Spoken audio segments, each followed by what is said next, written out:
The desert wind tasted Take like this. copper It and will help. ash. Sergeant is it? Cade Merrick pressed his back Trust against me. the twisted metal skeleton of what used to be a transport crawler. His combat fatigues, once desert tan, were now stained black with soot and darker things he refused to think about. The fabric clung to his chest with each ragged breath. Around him, crimson wastes lived up to its name. The rust-colored sand had turned to glass in patches where plasma fire had struck. Bodies lay scattered across the dunes, human and Alaria alike, frozen in their final moments of combat. The acrid smell of ozone mixed with the metallic tang of blood. Somewhere in the distance, ammunition cooked off with hollow pops that echoed across the wasteland. Cade checked his rifle. 32% charge. Not ideal, but enough to get back to friendly territory if he moved smart and stayed low. If he could find friendly territory. His helmet display flickered damage during the retreat. Static hissed where his squad's biosignatures should have been. One by one, those green dots had winked out during the chaotic withdrawal. Now there was only his own heartbeat pulsing in the corner of his vision like an accusation. Still alive, still moving, still leaving others behind. He forced the thought down and started moving. The sun hung low on the horizon, casting long shadows across the battlefield. Two moons rose in the purpling sky, pale crescents that seemed to watch his lonely trek with indifferent eyes. Cade had been fighting on this godforsaken planet for 8 months. Before that, 3 other worlds just like it. Before that, tours on stations and ships whose names had blurred together into one continuous deployment. 12 years of service, 12 years of following orders, and 4 years since the order that had broken something fundamental inside him. The memory surfaced unbidden, sharp and cruel. His brother Elias's voice crackling over the comm. "Cade, they're everywhere. We need extraction now." And then the response from Command, cold and final. "Negative. All units fall back to Rally Point Delta. That is a direct order." Cade had followed that order. Elias had been captured. The Merrick family oath passed down from their grandfather, who'd served in conflicts most people had forgotten, was simple. Never abandon blood. Never leave family behind. Cade had broken that oath. A sound pulled him from the spiral of memory. Faint but distinct. A grown human in its pain, but with an undertone that marked it as other. Alari vocal cords produced harmonics that human throats couldn't match even in agony. His training kicked in before conscious thought. Weapon up, scan the terrain, identify the threat. There, behind a chunk of wreckage that might have been part of a hover tank, something moved. Cade approached with the careful steps of a man who'd survived too many ambushes to rush. His boots made soft crunching sounds on the crystallized sand. The wreckage cast a triangular shadow in the fading light, and within that shadow, something gleamed. Not armor. Skin. The Alari warrior lay in a crater of her own, making pale skin almost luminescent in the dusk. Her combat suit, a form-fitting black affair, designed more for mobility than protection, was torn and scorched. But Cade's eyes locked on the damage below her knees. Both legs ended in cauterized stumps. Plasma mine, his medic's brain cataloged automatically. Anti-personnel type. Designed to maim rather than kill. The Alari used them to slow enemy advances, create casualties that required resources to evacuate. Cruel but effective.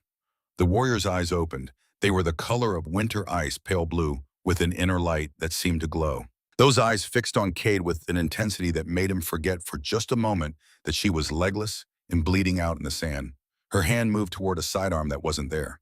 The gesture sent fresh pain across her face, visible even through the stoic mask she tried to maintain. Her silver-white hair, matted with blood and dust, framed features that were almost human but not quite. Too sharp, too symmetrical, too perfect in a way that fell into the uncanny valley. Cade kept his rifle trained on her center mass. Standard procedure. Never trust a downed enemy.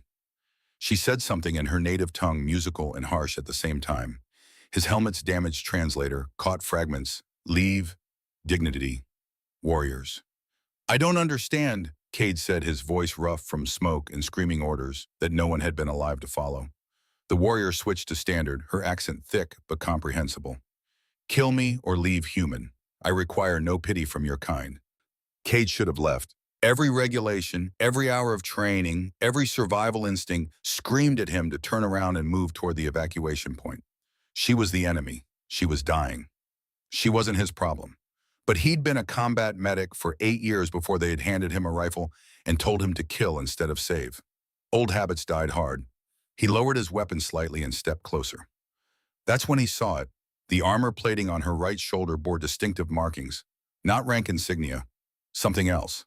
a unit identifier etched in the flowing script the Alari used, and burned into the metal of a scar that could only have come from a specific type of Terran incendiary grenade. Cade's heart went cold. He knew that mark, had seen it in after-action reports, had memorized every detail of the battle that had taken his brother. This warrior had been there. More than that, the shoulder scarring marked her as the officer who'd commanded the Alari forces during that ambush 4 years ago. The officer who'd given the order to take prisoners. The officer responsible for Elias being dragged away into the night, screaming Cade's name while Cade followed orders and retreated. His finger tightened on the trigger. One squeeze. That's all it would take. Justice for Elias. Revenge for every nightmare that had haunted Cade since that day. The warrior saw the recognition in his eyes. Her lips curved into something that might have been a smile or a sneer. "You know me," she said, not a question. "Good. Then you understand this is deserved." Cade's hands shook. The rifle's targeting reticle danced across her chest. "The ambush," he forced out. 4 years ago, Talon Ridge." She didn't flinch. "I remember, we took 17 prisoners that day." Her ice-blue eyes held his. "Did you lose someone?" "My brother." The words hung in the air between them like smoke. For a long moment, neither spoke. The wind picked up, sending sand skittering across the warrior's ruined legs. She didn't look down, didn't show pain, just kept those unnerving eyes locked on Cade's face. "Then do it," she said quietly. "Take your revenge, or leave me to the desert. Either way, I die knowing my duty was fulfilled." Cade's mind raced. Every fiber of his being wanted to pull the trigger, wanted to watch the light fade from those eyes, wanted to feel something other than the crushing weight of guilt he'd carried for 4 years. But a small voice in the back of his head, the voice that sounded like his younger brother during better times, asked a different question. What would Elias want you to do? Elias, who'd become a medic because he believed in saving lives, not taking them. Elias, who'd been captured trying to help a wounded squad mate instead of running. Elias, who'd always been the better man. Cade lowered his rifle. "What's your name?" he asked. The warrior stared at him like he'd spoken in an alien language. "What, your name? If I'm going to save your life, seems only polite." She barked out a laugh that turned into a cough. "You are insane. I am Lissa Tharv, an officer of the Silver Blade Legion, and you cannot save me. My people have withdrawn. They believe me dead. Even if you tried, I would die before you reached your lines." Cade swung his pack off his shoulders and knelt beside her, keeping his rifle within reach. "Yeah, well, I've been told I have a problem with accepting the inevitable." He pulled out his medical kit, compact but well-stocked. His hands moved with practiced efficiency, checking vitals, assessing damage. The stumps were already cauterized, which was good. No active bleeding. But shock and infection would kill her within hours without intervention. "Why?" Lissa asked, and for the first time there was something in her voice besides pride and pain. Confusion. Maybe even curiosity. Cade met her eyes as he prepared an injection of Combat Nanite's military-grade healing technology that would stabilize her at the cellular level. "Because I need to know where they took the prisoners from Talon Ridge," he said. "The truth. Not mercy, not compassion. Pure selfish need. Because my brother was one of them, and you're going to tell me where he is." Understanding flashed across Lissa's face, then something darker. Something that looked almost like regret. "The prisoners from that battle were sent to processing centers," she said. "I do not know which one. I followed my orders and moved to the next engagement." "Then you're going to help me find out," Cade said, pressing the injector against her neck. "Because if you die here, I've got nothing. And if you help me find my brother, I'll get you back to your people alive." The nanites hissed into her bloodstream. Lissa's eyes widened as the technology started to work, knitting cellular damage, fighting off infection, stabilizing her system. "You are a fool," she whispered. "Not the first time I've heard that." Cade stood and looked around. The battlefield was empty now, the living long gone. Just corpses and wreckage, and 2 enemies making a deal that would probably get them both killed. He bent and scooped Lissa into his arms. She was lighter than he expected, her Alari physiology less dense than human. The stumps of her legs hung uselessly, a constant reminder of what she'd lost. "Where are we going?" she asked as he started walking. "There's an old research station about 3 clicks north, abandoned during the early days of the war.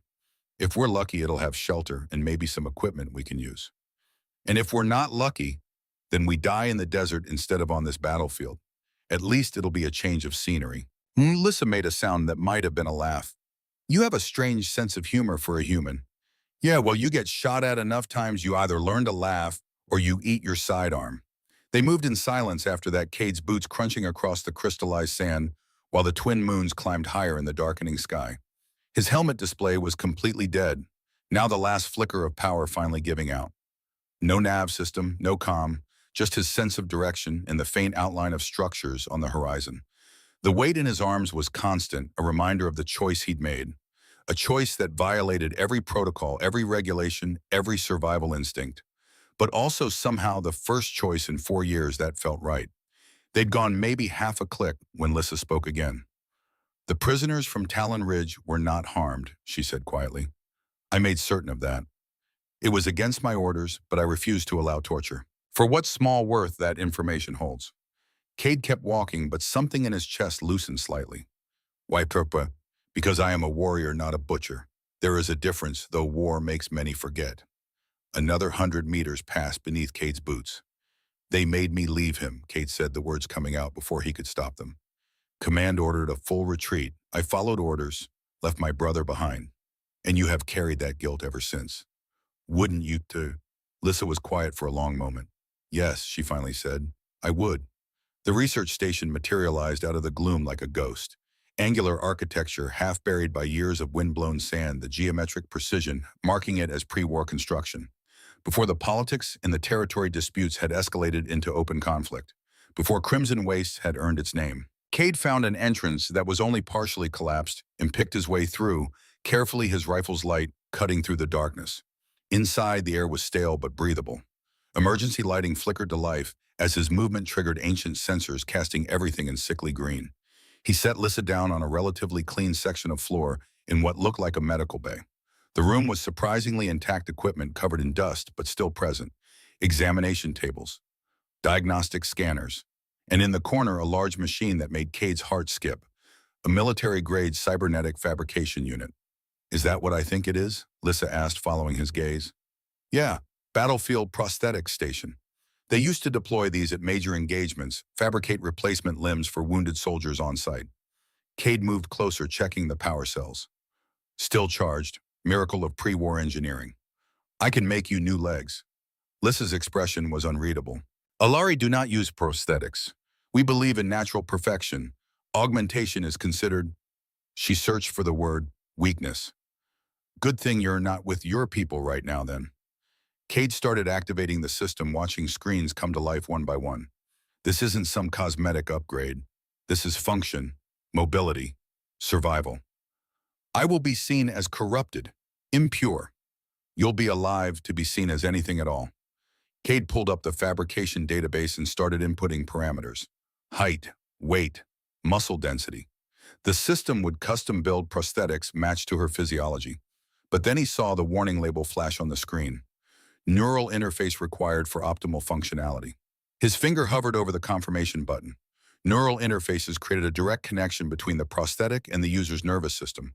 But they also created a temporary connection between any two people undergoing the integration process. A neural handshake, they called it in the manual. 24 to 48 hours of shared neural activity while the system calibrated. Shared thoughts, shared sensations, shared memories. There's a complication, Cade said slowly.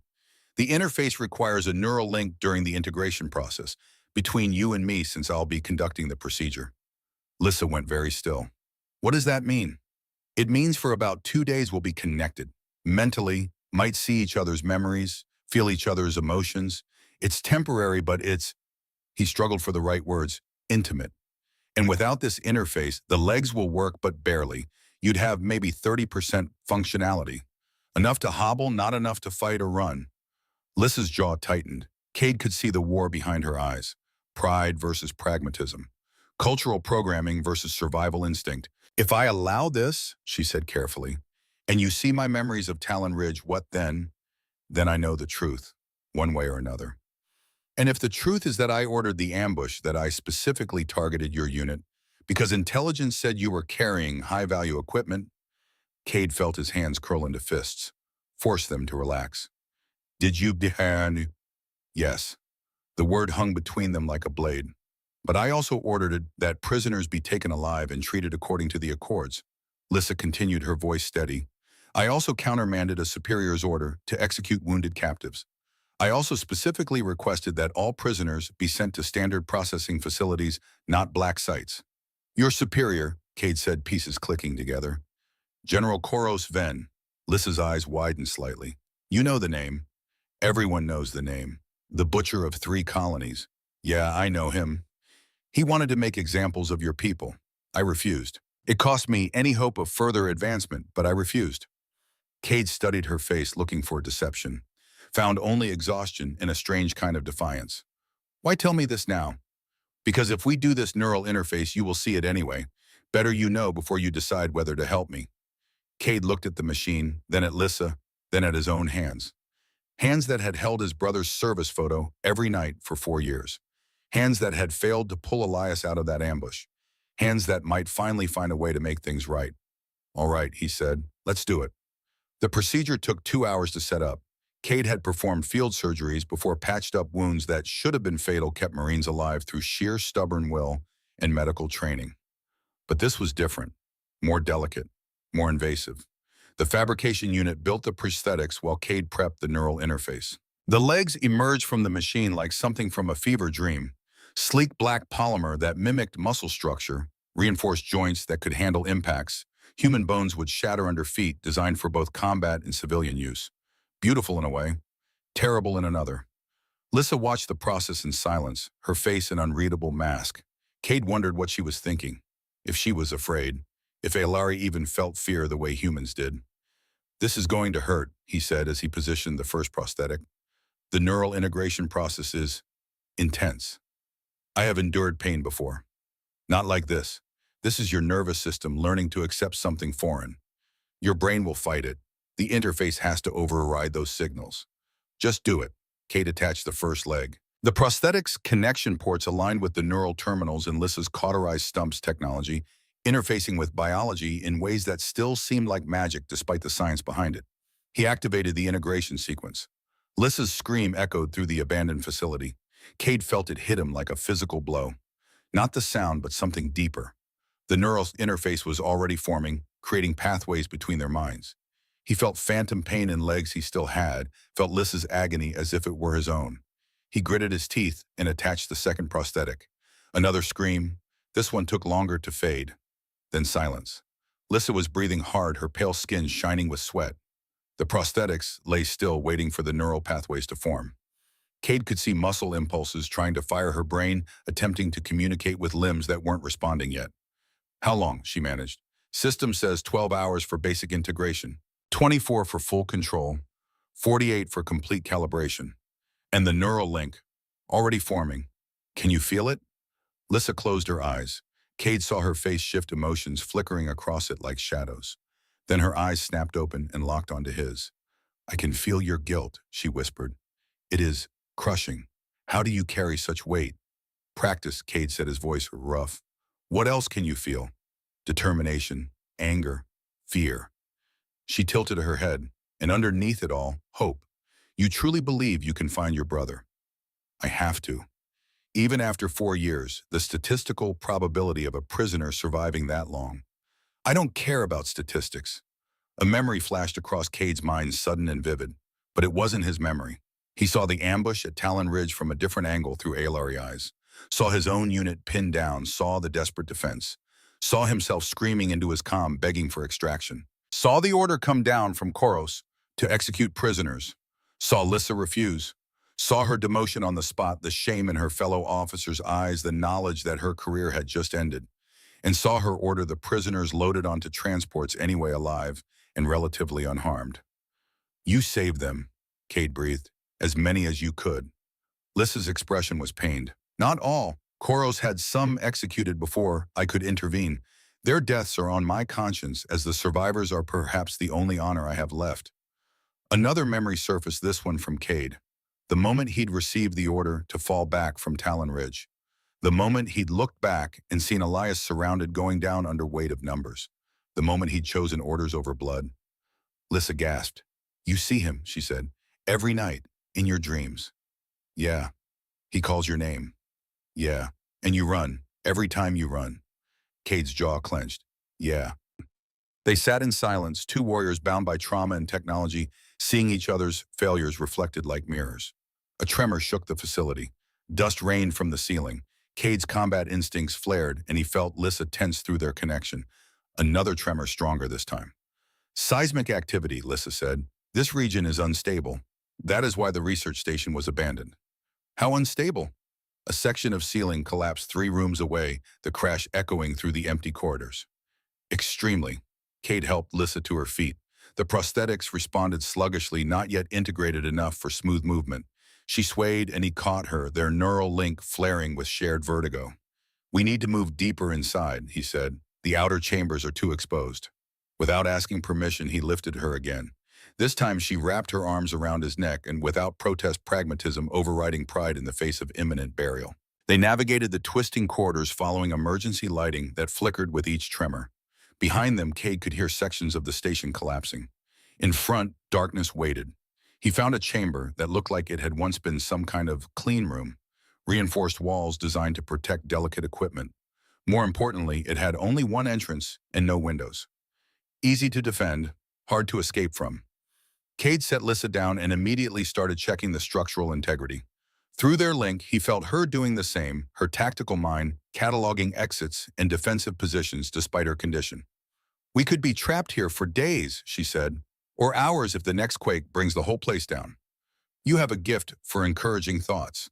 Cade barked a laugh despite himself. It's a talent. The tremors continued sporadic but intense.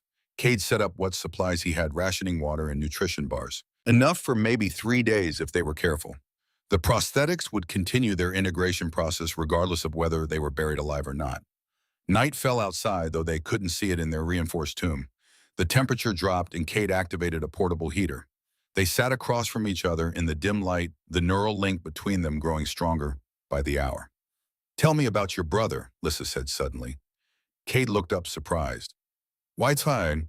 Because I am trapped in a collapsing building with a human who saved his enemy's life, and I would like to understand why. And because, she paused. Through this link, I feel your love for him. It is powerful, pure. I have never felt anything quite like it. Cade was quiet for a long moment. Then he started talking. He told her about growing up on a frontier colony where the war was just a distant news feed, about Elias 3 years younger following Cade everywhere like a shadow, about their grandfather's stories of military service, the old man's insistence that honor mattered more than orders when the two conflicted, about joining the military together, Cade as a medic because he wanted to protect people, Elias following the same path because he wanted to be like his brother, about Talon Ridge and the choice that had broken the Merrick family oath. Through it all, the neural link carried his emotions in ways words never could. Lissa felt his love for Elias, his crushing guilt, his desperate hope that somehow his brother had survived. And Cade felt her response. Not pity, understanding, shared pain. She had siblings too, he learned through fragmentary memories. Had lost one to an early battle in the war. Knew the specific agony of survivor's guilt. We are more alike than different, Lissa said softly. Our people fight because we are told we are enemies. But we bleed the same. We mourn the same. Yeah, another tremor shook the room. This one lasted longer, and they heard a massive crash somewhere in the distance. Part of their prison had just become more permanent. Lissa's prosthetics twitched. The integration was progressing. Cade could feel phantom sensations through the link, like his own legs were going numb and reawakening. Can you move them? He asked. She concentrated, and the black polymer limbs shifted. Slow, uncoordinated, but movement. She looked down at them with wonder and uncertainty. Strange, she murmured. I can feel them, but they are not mine, not yet. Give it time. Time we may not have. She met his eyes. If we are buried here, if we do not survive, I want you to know that I am grateful. You showed me mercy when you had every reason for vengeance. Everyone deserves a chance. Your culture believes that. Mine does not. We believe in justice, not mercy. Maybe that's why you're losing the war. Lissa's laugh was sharp and unexpected. Perhaps you are right. Days blurred together in their underground prison. The tremors came and went, water ran low, nutrition bars were carefully rationed. And through it all, the neural link grew stronger, more intrusive, more complete. Cade saw Lissa's childhood in a noble Elari house, the pressure to be perfect, the shame of any weakness. Saw her rise through military ranks through sheer determination only to throw it away by refusing an order she knew was wrong. Lissa saw Cade's struggles with PTSD, the nightmares that made sleep a battlefield, the times he'd put his sidearm to his temple, and only his brother's memory had stayed his hand. They saw each other's kills, each enemy they'd taken down, each life they'd saved, each person they'd failed. And somewhere in that forced intimacy, something shifted. The enemy became a person. The person became something close to a friend, not through romance or attraction, but through the simple act of truly seeing another soul and recognizing the common thread of humanity, or whatever the Ilaria equivalent of humanity was. On the third day, Lysa stood. Her prosthetics moved smoothly now, responding to neural commands, as if they'd always been part of her. She took a step, then another, then a series of movements that looked almost like a combat kata, testing range of motion and balance. "How do they feel?" Kate asked. "Like they are mine," Lysa said, wonder in her voice. "Like I was born with them." She looked at her hands, then at her new legs, then at Cade. "Your technology is remarkable. You're adapting faster than expected. Must be that Ilari physiology. Or perhaps I am simply motivated. I dislike helplessness." Another tremor hit, but this one felt different. Less violent, more distant. Then they heard something they hadn't heard in days, the sound of shifting rubble. Not collapse. Clearance. Cade and Lyssa exchanged a glance. Through their link, they shared the same thought: time to move. They gathered the meager supplies and approached the chamber's entrance. The corridor beyond was still intact, though partially blocked. But beyond the blockage, Cade could see light. Real light, not emergency strips. They climbed over debris and squeezed through gaps in the rubble. The neural link made them move in sync, anticipating each other's needs without speaking.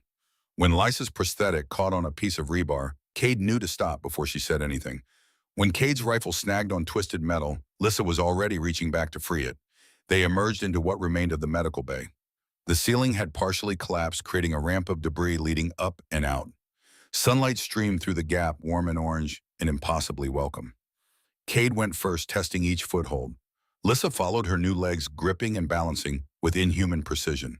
They climbed in silence, focused on the simple act of survival. At the top, crimson wastes stretched out before them. The battlefield was empty now, bodies removed or buried by wind-driven sand. The war had moved on. The planet didn't care. Lyssa stood beside Cade, testing her balance on uneven ground. Her prosthetics adjusted automatically, maintaining stability in a way biological legs never could. She took a few experimental steps, then broke into a run, her movements becoming smoother with each stride. She was faster than before, stronger. The cybernetics gave her an edge her natural physiology had lacked. She returned to where Cade stood, barely winded. "I could become accustomed to this," she said. "You'll terrify your people." "Good." Cade checked his bearings. The twin moons were visible in the sky, their positions giving him a rough sense of direction. The Terran evac point would be south and east. Ilari territory was north and west. He turned to Lyssa. "Deal's still on the table. You help me find my brother, I get you back to your people alive." Lyssa was quiet for a moment, and through their link, Cade felt conflict. Duty warring with something else. The neural connection was supposed to fade after the integration finished, but it was still strong, still showing him her thoughts in impressionistic flashes. Finally, she spoke. "I will help you find your brother, but not because of our deal." "Then why?" She met his eyes, and Cade saw something in them he hadn't seen before. Determination, purpose, maybe even hope. "Because I have spent 4 years following orders that led to horror.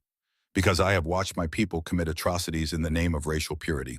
Because I am tired of being a weapon aimed by those who have forgotten what honor means." She gestured at her prosthetic legs. "You gave me back my mobility.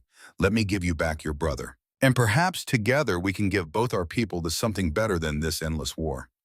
Cade felt the sincerity through their link, felt the weight of her conviction, felt the shift from enemy to ally to something he didn't have words for yet. He extended his hand. "Partners." Lyssa looked at the offered hand for a long moment. Then she clasped it, her grip strong despite the feminine delicacy of her fingers. "Partners," she agreed.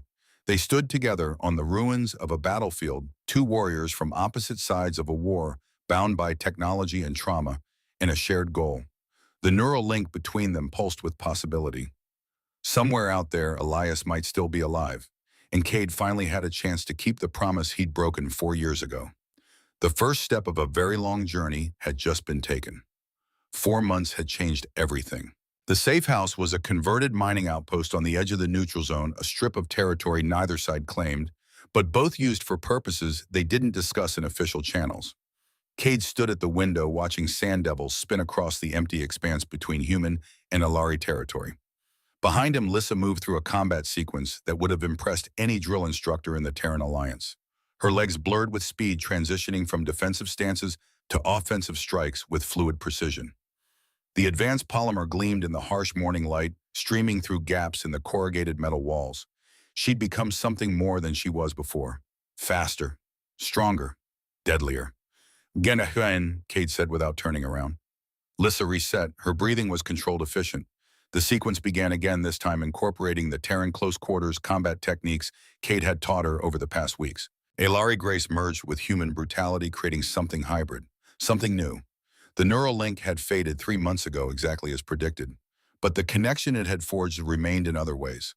Cade could read her body language like text. She anticipated his movements before he made them.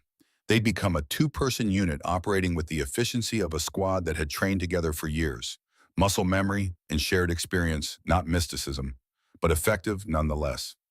Better, Cade said as she finished. You're trusting them completely now. Lissa grabbed a canteen and drank deeply. They are stronger than my original legs ever were. I can jump higher, run faster, kick with enough force to dent armor plating. She flexed 1-foot servos, humming softly.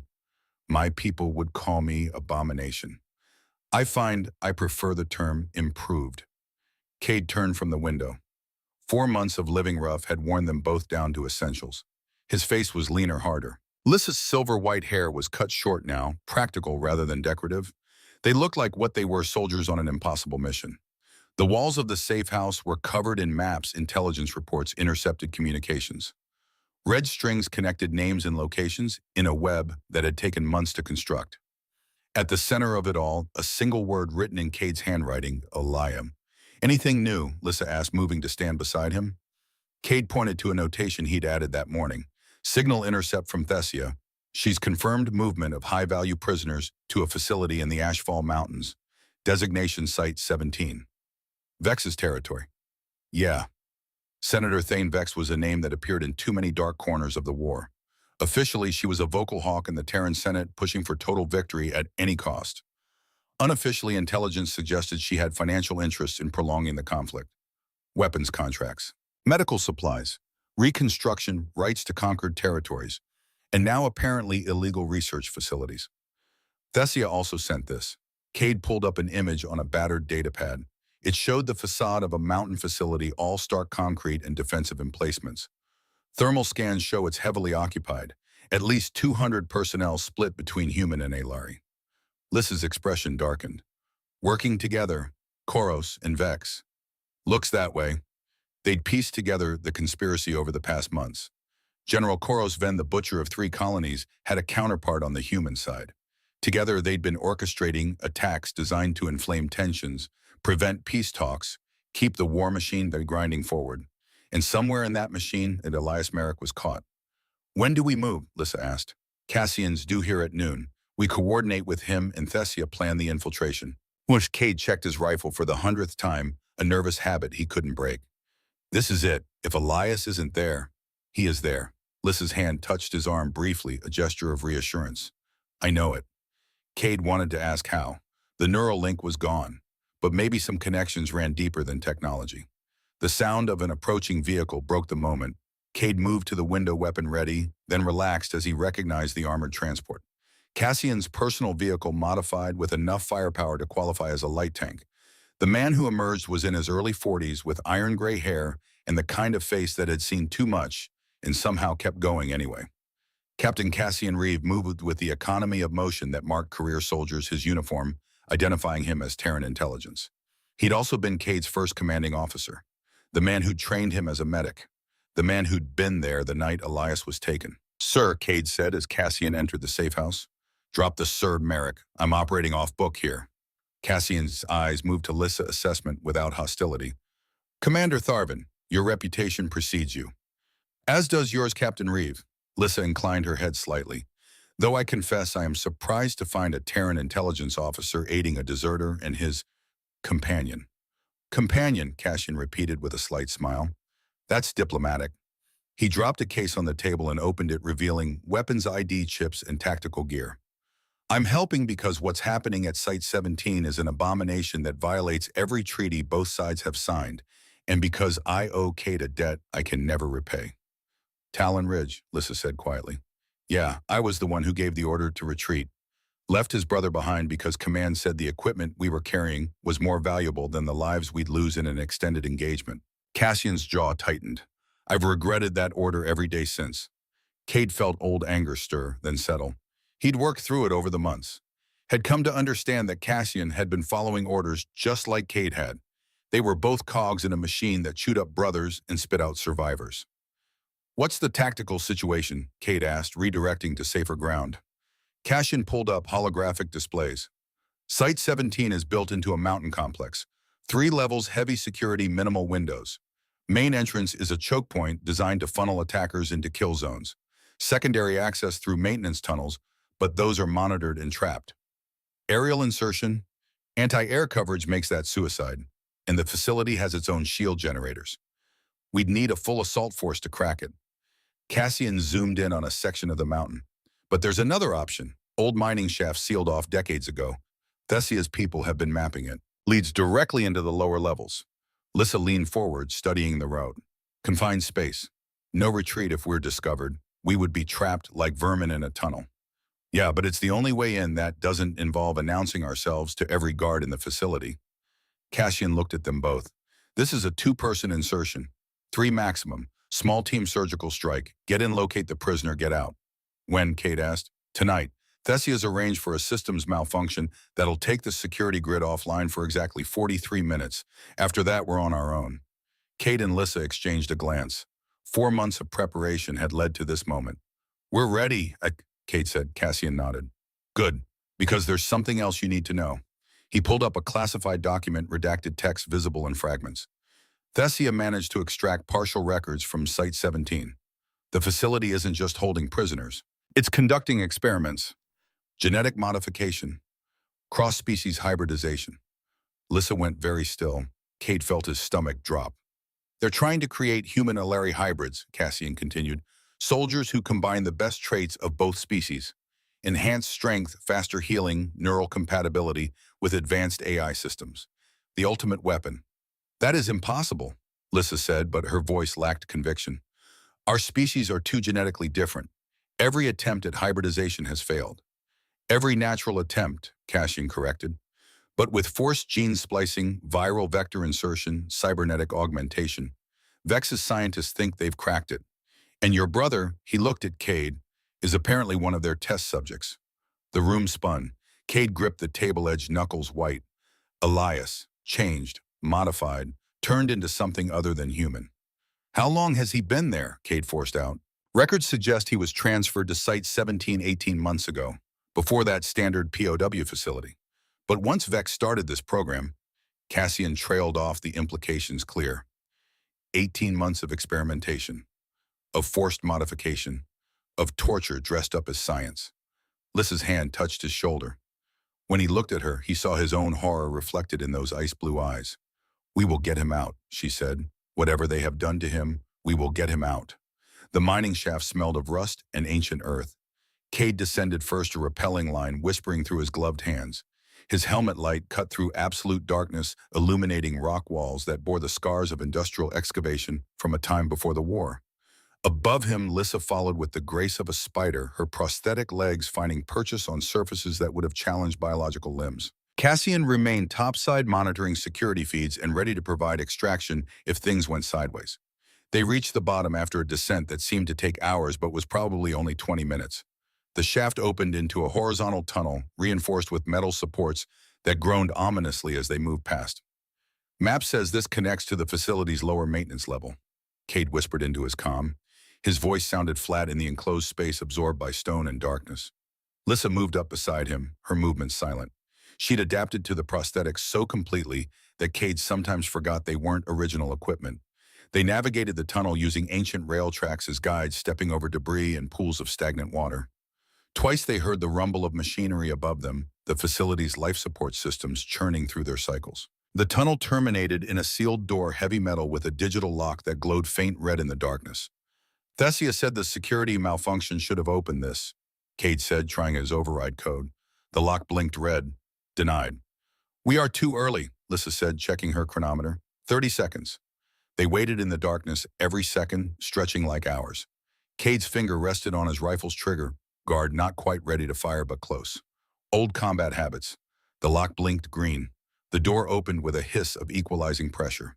Beyond it, the facility's lower level spread out in harsh fluorescent light.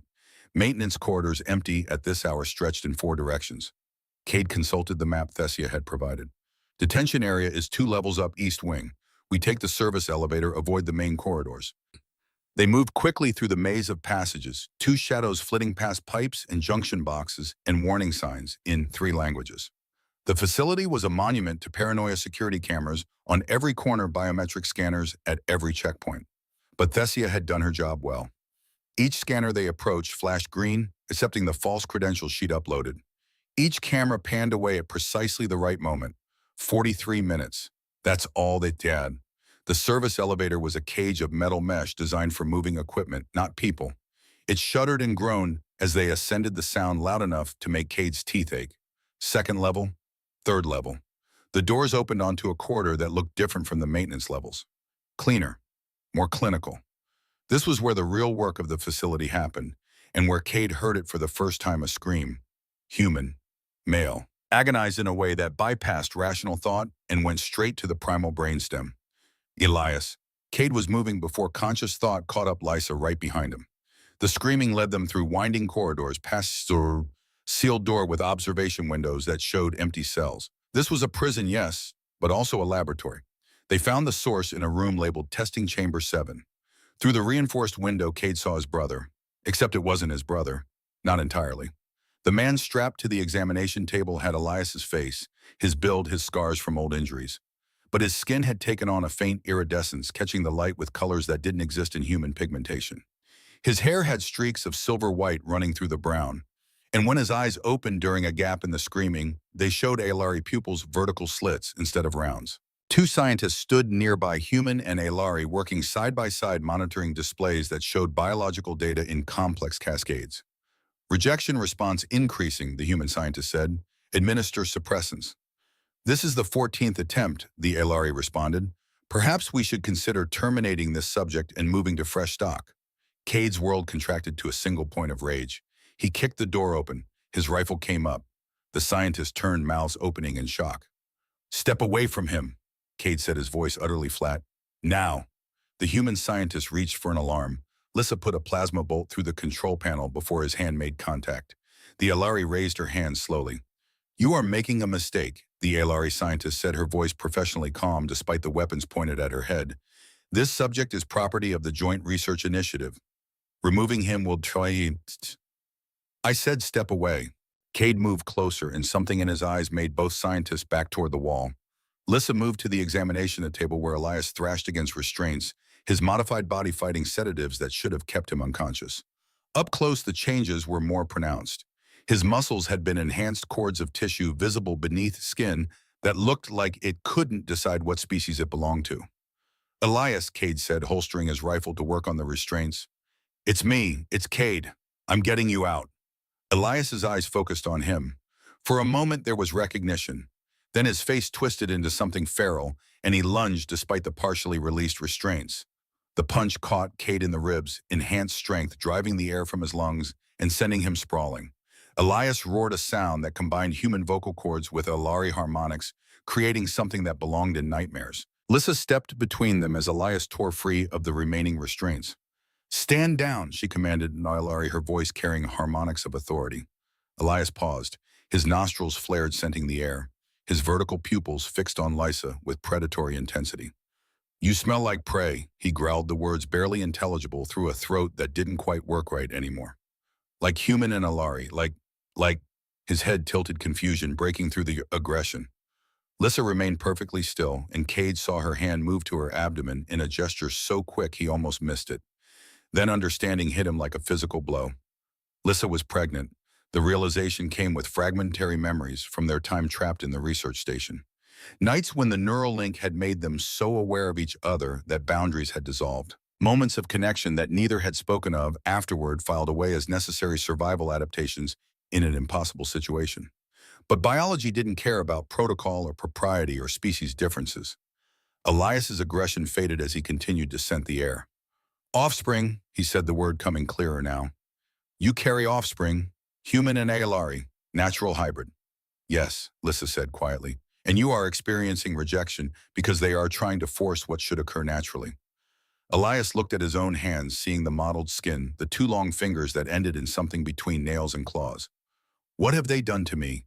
Nothing that can't be undone, Cade said, climbing to his feet despite the stabbing pain in his ribs. But we need to move. Now. Alarms began to wail. Their 43 minutes were up. Cassian's voice crackled over the comm. Security's locked onto you. Multiple teams converging on your location. You need to extract immediately. Copy that, Cade said. He looked at the two scientists cowering against the wall. Where's the data? All the research on the hybridization program. The human scientist's eyes flicked to a terminal in the corner. Lissa moved to it, her fingers flying across the interface. Encrypted, she said, but I can access it. She pulled a data spike from her belt and jammed it into the port. Downloading now. Elias stood unsteadily, his modified body struggling with coordination. Why are you here? He asked Cade, and for the first time the voice sounded like the brother Cade remembered. They told me you were dead, that everyone from Talon Ridge was dead. They lied, Cade said simply, and I came because I made a promise. You left me before. The words hit like bullets. Cade forced himself to meet his brother's eyes, those alien pupils in a familiar face. I did, and I've spent 4 years trying to make it right. He extended his hand. I'm here now. Let me keep the promise this time. Elias stared at the offered hand for a long moment. Then he took it, his grip too strong, his skin too cold, but his intent unmistakably human. Download complete, Lissa announced, and I found something else. The program isn't just about creating soldiers. They are testing to see if natural hybrids are viable, if human and Aelari can reproduce without genetic engineering. She pulled up files, medical reports, genetic analyses. Cade saw his brother's name repeated dozens of times, each entry documenting another failed attempt to force hybridization through scientific intervention. And then he saw another name, Project Genesis. They know, Lissa breathed, her face pale. Vex and Koros both know that natural hybrids are possible. They have been suppressing the research because, she scrolled through the files, because if the public knew that our species could interbreed naturally, it would undermine the entire war narrative. We are not separate species. We are genetic cousins. The implications crashed over Cade like a wave. The war had been fought on the premise that humans and Aelari were fundamentally incompatible. That coexistence was impossible. That one species had to dominate for either to survive. But if that was a lie, this is why they will hunt us, Lissa said, her hand moving protectively over her abdomen. Our child proves what they have been hiding. She is evidence they cannot allow to exist. She, Cade asked. Lissa nodded. Aelari can sense the gender of their offspring early. It is a girl, and she will be the first natural-born hybrid in recorded history. Explosions rocked the facility. Cassian's voice came through urgent. They are trying to seal you in. Move now or you are not getting out. Cade grabbed Elias's arm. Can you run? I can do more than that. Elias's voice carried grim humor. They enhanced everything, strength, speed, healing, made me into their weapon. His modified eyes met Cade's. Let me show them what a mistake that was. They burst from the testing chamber into chaos. Security teams had arrived, a mix of human Marines and Aelari warriors working together. The sight of species cooperation might have been hopeful in another context. Here it was just another nightmare. Elias moved like liquid death. His modified body combined human aggression with Aelari grace, enhanced muscles propelling him through the corridors faster than normal humans could track. He tore through the security teams with bare hands, his gene-spliced strength turning armor into foil. Cade and Lissa provided covering fire, their movements coordinated from months of training together. They'd become a unit without needing words, each covering the other's blind spots, anticipating reactions, moving as one. They fought their way back to the service elevator, Elias clearing the path, while Cade and Lissa handled the ranged threats. The elevator cage was shot to pieces, so they took the stairs, descending at a dead run, while pursuit thundered behind them. The lower levels were filling with smoke as fire suppression systems activated. Through the haze, Kate could see the mining tunnel entrance ahead. Almost there. Almost free. Then Elias stopped. "Go," he said, his voice suddenly clear and calm. "What?" Cade grabbed his brother's arm. "No, we go together." Elias looked at him with those alien eyes, and Cade saw something human swimming in the modified depths. Understanding. Acceptance. Peace. I looked at the files while Lissa was downloading, Elias said. Saw what they did to me. The genetic damage is too extensive. Even if we escape, I'm dying. Days, maybe weeks. He smiled, and it was his old smile despite everything. But I can give you time. Elias, no. Yes. Elias gripped Cade's shoulders, his enhanced strength making the gesture gentle despite its power. You came back for me. That matters more than you know. You kept the promise. He looked at Lysa. Take care of him. And your daughter.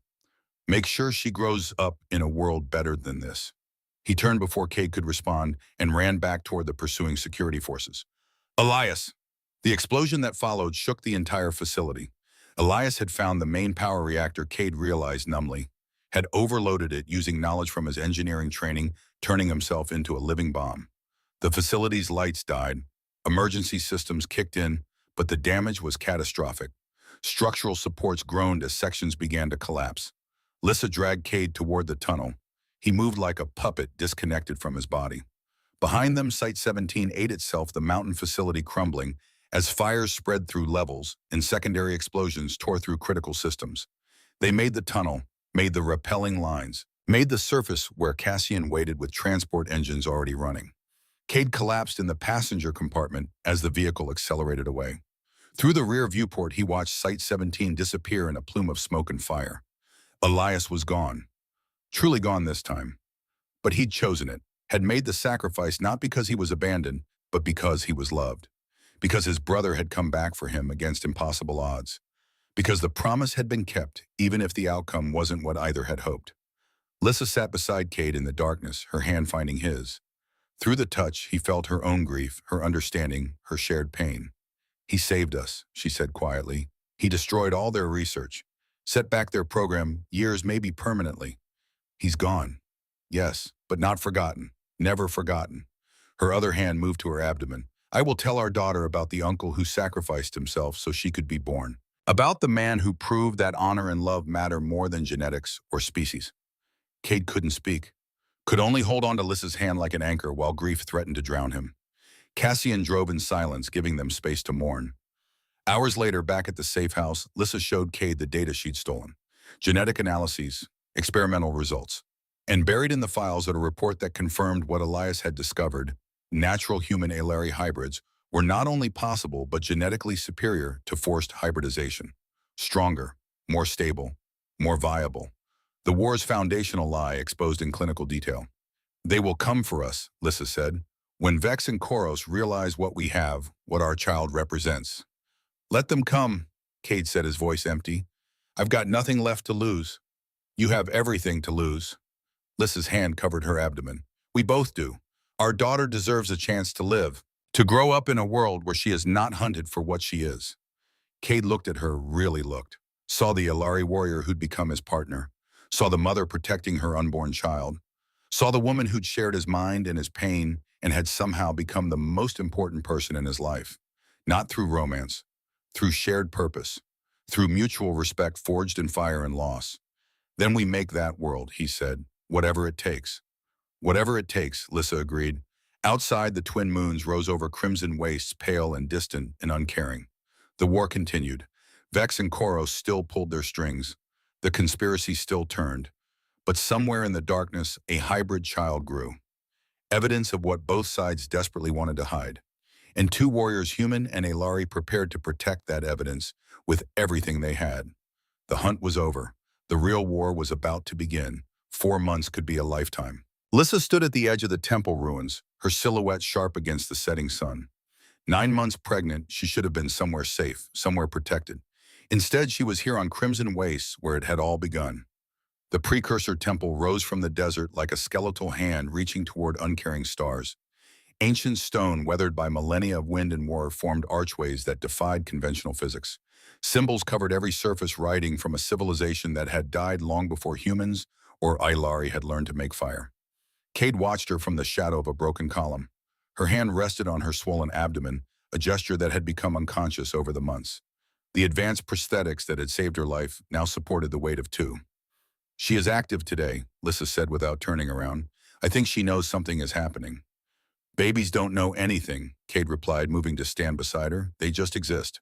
Alari children can sense emotional states even in the womb. She feels my anxiety. Lissa finally looked at him, those ice blue eyes reflecting the dying light. She feels my fear. Cade had no answer for that. He checked his rifle again, a habit born from too many ambushes, too many moments when preparedness meant the difference between life and death.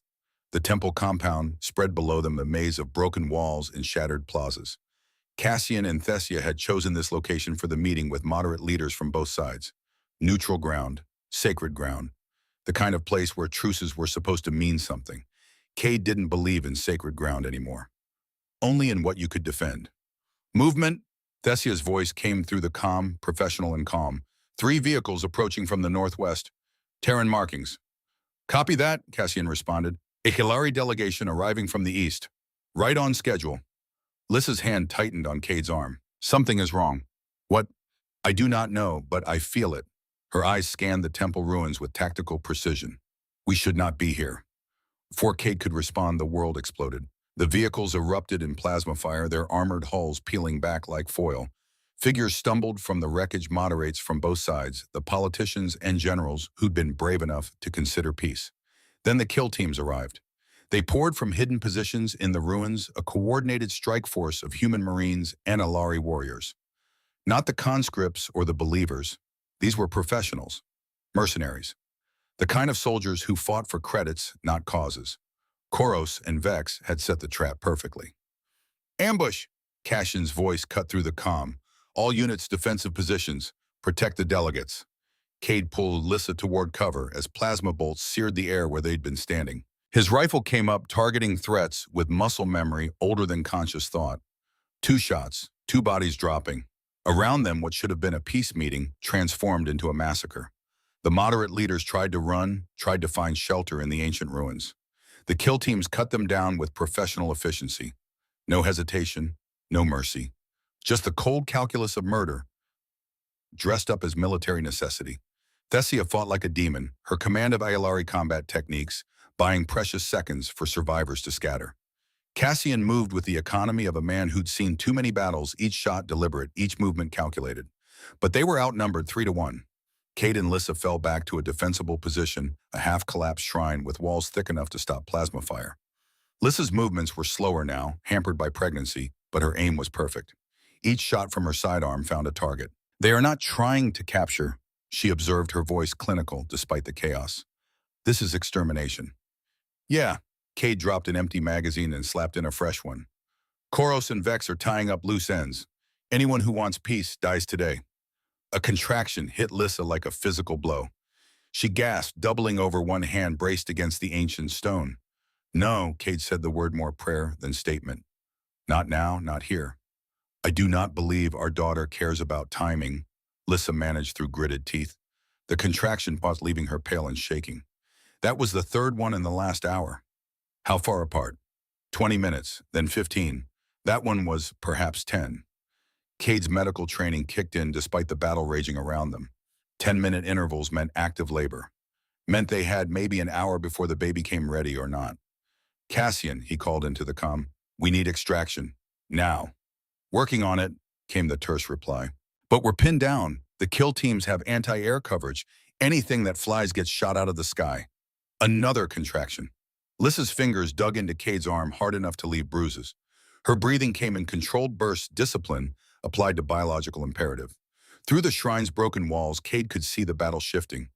The kill teams were professional, but they weren't prepared for the desperation of people fighting for their lives.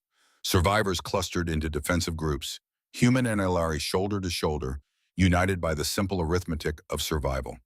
A figure emerged from the smoke and chaos. General Koros Ven, the butcher of 3 colonies, walked through the battlefield like a man inspecting his garden.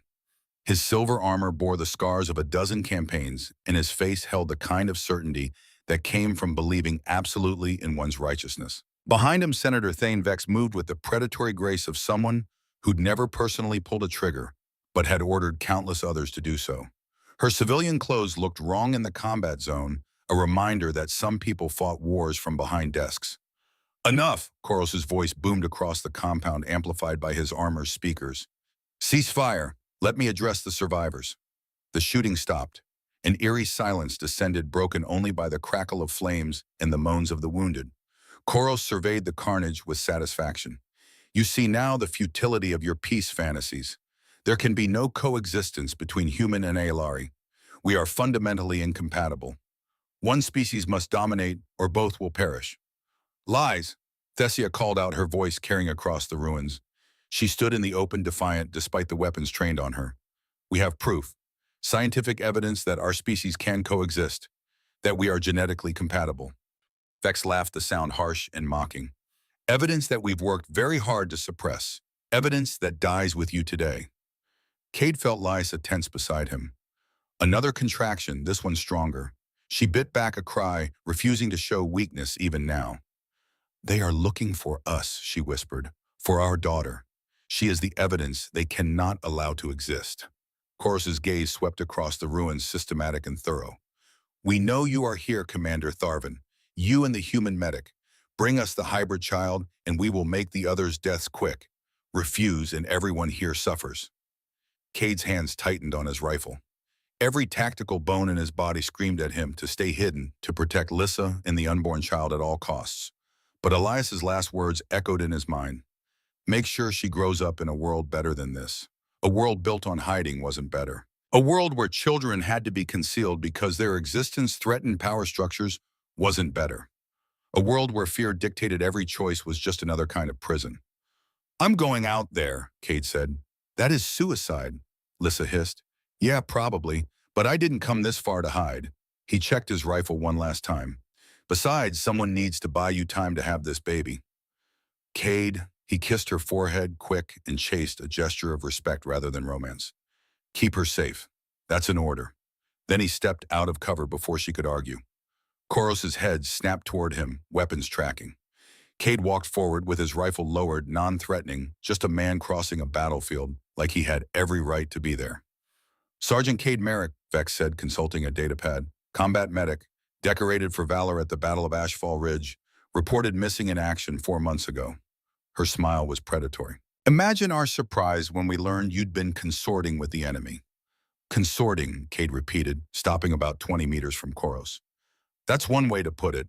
Another would be that I saved a warrior's life because it was the right thing to do. Noble, Koros said, his voice dripping with sarcasm. And where is Commander Tharseven now? Where is the abomination she carries? Cade smiled, and there was no humor in it. Close enough. Another contraction hit Lysa in the hidden shrine. This one drove her to her knees, a cry escaping despite her best efforts. 7 minutes since the last one. Labor was accelerating. Koros heard the sound, his head cocked, triangulating. There. He gestured, and Kill team members moved toward the shrine. Cassian stepped into their path. Through me first. Thessia appeared on the other side. And me. Other survivors emerged from cover. Human and Aelari, wounded and exhausted but standing, creating a wall of bodies between the kill teams and the shrine. How touching, Vex said. United in futility, kill them all. The order hung in the air like smoke. Koros's hand went to his sidearm. His warriors raised their weapons. The human mercenaries followed suit. And then from the shrine, a sound that changed everything. A baby's cry, thin and reedy and utterly impossibly human. The kind of sound that bypassed rational thought and went straight to the primal brainstem. The sound every species hardwired for parental care recognized at a fundamental level. Vulnerability, innocence, new life entering a world of violence. Koros froze his hand on his weapon, but not drawing. His warriors hesitated, looking to him for orders that didn't come. Cade watched the general's face and saw something shift. The certainty cracked. Behind the armor, in the rank, in the ideology, a father's instinct stirred. You had a daughter, Cade said quietly, before the war. I read your file. She died in the first wave of human attacks on the Aelari colonies. Koros's jaw tightened. Do not speak of her. Why not? She was real. She mattered. Just like the child being born in that shrine matters. Another cry from the shrine, stronger now. The sound of a newborn finding its voice, announcing its existence to an indifferent universe. Cade saw tears on Koros's face. The general didn't wipe them away. My daughter was innocent, Koros said, his voice breaking. She had nothing to do with politics or territory or resources. She was 3 years old. She liked to chase pollinator insects in our garden. She laughed at everything. And she died because someone decided that Alari children were acceptable casualties in a war over mining rights, Cade continued. Because someone chose violence over peace. Because someone like you gave the order. Koros's hand trembled on his weapon. I have given many orders. I know. And every single one has brought you closer to becoming the thing you hate, the thing that killed your daughter. From the shrine, Lissa appeared. She walked slowly, cradling a bundle wrapped in Cade's jacket. Her prosthetics moved with inhuman precision, compensating for exhaustion and blood loss. Her face was pale, but her eyes burned with fierce maternal protectiveness. The baby cried again, and Lissa adjusted her hold, soothing with instincts older than civilization. Every weapon in the compound tracked her, 50 different firing solutions, all ending with mother and child dead in the dust. Koros raised his sidearm, pointed it at Lissa's head. His hand was steady despite the tears. You are an abomination, he said. You and the thing you have birthed. You prove nothing except that some lines should never be crossed. Then pull the trigger, Lissa said calmly. Kill us. Add a mother and infant to your tally. Prove once and for all that you are exactly what the humans say you are. The general's finger tightened on the trigger. Cassian started forward. Thessia moved to intervene. Cade's rifle came up, knowing he was too late, too far. Koros lowered his weapon. The movement was slow, like a man waking from a nightmare. The sidearm dropped from his hand, clattering on ancient stone. I cannot, the general whispered. I have ordered the deaths of thousands. I have burned colonies and shattered fleets. I have become the monster my people needed to win this war. He looked at the baby in Lissa's arms. But I cannot kill a child. I cannot become that. Vex moved forward, her own weapon drawn. Then I will 10. Cassian's shot took her in the shoulder, spinning her around. The senator's weapon clattered away as she fell, screaming. Arrest her, Marm. Cassian ordered the Marines, his voice carrying the weight of rank. Conspiracy to commit murder. Illegal weapons experimentation. Violation of the Accords. He looked at the kill teams. Anyone else want to try their luck? The mercenaries lowered their weapons. Without Vex's money and Koros's ideology, they were just hired guns. And hired guns understood when a contract went bad. Koros stood alone in the center of the compound, a general without an army, a father without a daughter, a man confronting the weight of his own choices. Lissa walked toward him, each step deliberate. She stopped a meter away and adjusted the bundle so Koros could see the baby's face. Arya had Cade's brown skin and Lissa's silver-white hair. Her eyes, still unfocused with newborn blindness, shifted between brown and ice blue. Human features with Alari proportions. Perfect and impossible. Her name is Arya, Lissa said. It means harmony in the old Earth languages. Light song in Alari. She met Koros's eyes. She is what we could be. Not separate species at war, but one people with common origin. The war, Koros began, then stopped. Tried again. Everything I have done was to protect my people. And you nearly destroyed them in the process, Thessia said, moving to stand beside Lissa. Protection through genocide is not protection. It is extinction by another name. Koros looked around at the carnage, at the bodies of moderates from both sides, people who'd been brave enough to imagine peace. At the survivors, human and Alari, standing together because survival had made them allies. At the baby girl whose existence proved everything he'd believed was a lie. What would you have me do, he asked, and for the first time he sounded old. Tired. Testify, Cassian said, moving forward with restraints for Vex. Tell the truth about the conspiracy, about the suppressed research, about the lies both sides have been fed to keep this war burning. They will execute me. Probably, Kate agreed, but maybe some good men die standing up instead of on their knees. Koros looked at him sharply. That is a human saying. We've got a lot of them. Picked them up over the centuries of fighting stupid wars for stupid reasons. Cade moved to Lissa's side, his hand finding hers. Figured it was time we learned from them, instead of just collecting them. The general was quiet for a long moment. Then he knelt slowly, his armor servos whining. Not in surrender, in acknowledgement.